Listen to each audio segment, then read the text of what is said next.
Jika Anda bertanya bagaimana cara membersihkan kotoran batin seperti rasa iri, benci, trauma, ketakutan, kita akan bertanya balik, siapa yang membersihkan? Dalam pandangan saya, tidak ada sapu untuk membersihkan batin. Upaya untuk membersihkan diri justru seringkali menambah kotoran itu sendiri. Ilusi si pembersih. Biasanya kita berpikir begini, di sini ada saya yang baik atau ingin suci, dan di sana ada kotoran, rasa marah atau dendam. Saya akan membersihkan kotoran itu. Ini adalah ilusi. Kenyataannya, si pembersih, ego atau aku adalah bagian dari kotoran itu sendiri.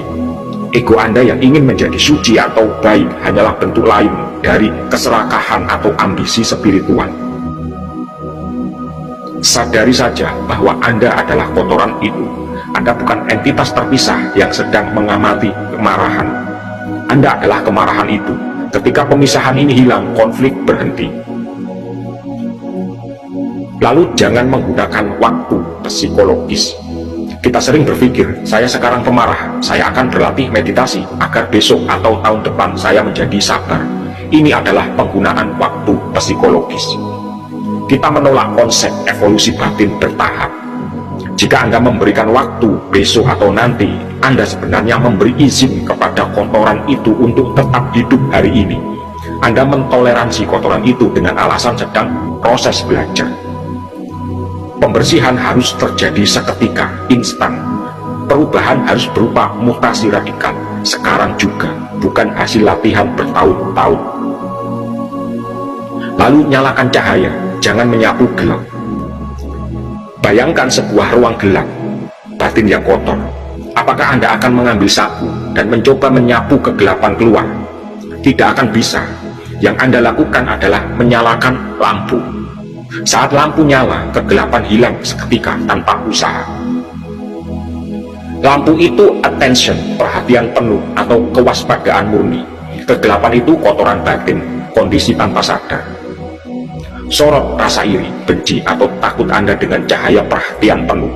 Jangan dianalisis, jangan dihakimi, cukup lihat dengan intensitas total. Di bawah sorotan perhatian murni, kotoran itu akan layu dan lenyap. Lalu jangan menamai. Saat perasaan tidak enak muncul, otak kita langsung menempelkan label. Ini rasa iri, ini rasa takut. Kata-kata atau label itu berasal dari memori masa lalu. Saat Anda menamainya, Anda memperkuat perasaan itu dan menyimpannya dalam memori. Bisakah Anda merasakan sensasi emosi itu tanpa memberinya nama? Rasakan gejolak di perut, panas di dada, detak jantung tanpa menyebutnya marah. Jika Anda tidak menamainya, emosi itu hanyalah energi murni, tanpa label. Kotoran itu tidak bisa mengakar di otak Anda. Lalu jangan melarikan diri. Ini adalah kunci pembersihan yang paling ampuh. Saat kita merasa terluka, kesepian, atau bosan, kita biasanya langsung lari. Kita buka HP, nonton TV, pergi ibadah, minum alkohol, atau mencari hiburan-hiburan lainnya. Berhentilah lari, tetaplah bersama penderitaan atau kotoran itu. Peluklah rasa kesepian itu sepenuhnya, jangan mencoba mengubahnya. Jika Anda bertahan bersama apa adanya, tanpa bergerak lari mencari hiburan, energi yang biasanya terbuang untuk melarikan diri akan terkumpul. Energi itu menjadi api perhatian yang membakar habis kotoran batin tersebut sampai ke akarnya. Lalu analisis adalah kelumpuhan. Jangan menganalisis, kenapa saya marah? Karena dulu ayah saya galak. Analisis hanya memindahkan kotoran dari satu laci ke laci lain di otak. Analisis butuh waktu, dan analisis dilakukan oleh otak yang juga kotor. Melihat adalah tindakan. Melihat bahaya kotoran batin sama seperti melihat ular berbisa.